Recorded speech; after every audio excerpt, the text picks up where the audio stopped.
Assalamualaikum warahmatullahi wabarakatuh. Saya Dina Nurisa Fatulindat NIM 2041101010019. Saya di sini akan membedakan tahap-tahap perkembangan kognitif dan proses kognitif Piaget. Yang pertama, tahap sensori motor. Tahap sensori motor ini yang berlangsung sejak lahir hingga berusia 2 tahun. Pada tahap ini, bayi mulai membangun pemahaman tentang dunia dengan pengalaman sensorik, seperti melihat dan mendengar dengan tindakan motorik. Materi Piaget membagi tahap sensori motor menjadi 6 subtek. Yang pertama, refleks sederhana. Yang kedua, kebiasaan dan reaksi melingkar primer. Yang ketiga, reaksi melingkar sekunder. Keempat, reaksi melingkar standar. Yang kelima, reaksi melingkar tersier. Dan yang keenam, internalisasi skema. Kedua, tahap praoperasional. Tahap praoperasional ini yang berlangsung dari usia 2-7 tahun. Pada tahap ini, anak mulai mempresentasikan tentang dunia dengan kata-kata dan pemikiran praoperasional dibagi menjadi 2 subtek.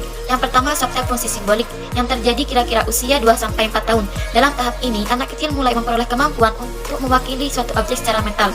Yang kedua, subtek pemikiran intuitif yang terjadi antara usia 4-7 tahun. Dalam subtek ini, anak-anak mulai menggunakan pengenalan primitif dan ingin mengetahui jawaban atas segala macam pertanyaan beton yang berlangsung kira-kira dari usia 7-11 tahun.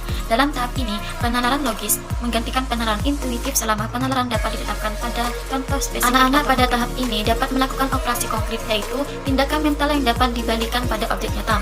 Secara spesifik, anak dapat memahami keterkaitan antara himpunan dan himpunan bagian, yaitu sharation dan transit. Yang terakhir, tahap operasional formal yang berlangsung antara usia 11-15 tahun. Dalam tahap ini, individu bergerak melampaui pengalaman konkret dan berpikir secara abstrak dan lebih logis. Pemikiran abstrak adalah remaja cenderung untuk memikirkan pikiran tentang diri.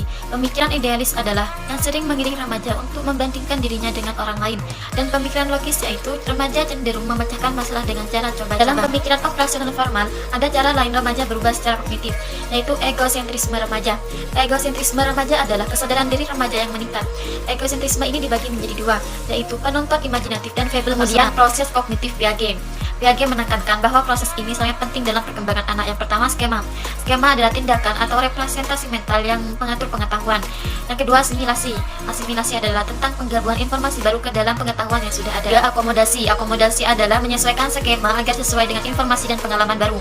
4, organisasi. Organisasi adalah pengelompokan perilaku dan pemikiran yang terisolasi ke tingkat yang lebih tinggi. Yang terakhir, ekuilibrasi. Ekuilibrasi ini menjelaskan bagaimana anak-anak bergeser dari satu tahap pemikiran ke tahap berikutnya. Kemudian yang terakhir, Piaget dan pendidikan.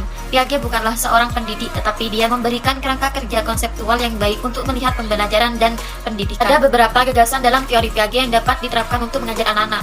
Yang pertama, ambil pendekatan konstruktivitas. Yang kedua, memfasilitasi. Yang ketiga, pertimbangkan pengetahuan dan tingkat berpikir anak. Yang keempat, gunakan penilaian berkelanjutan. Yang kelima, meningkatkan kesehatan intelektual siswa. Dan yang terakhir, ubah ruang kelas menjadi tempat eksplorasi dan penemuan.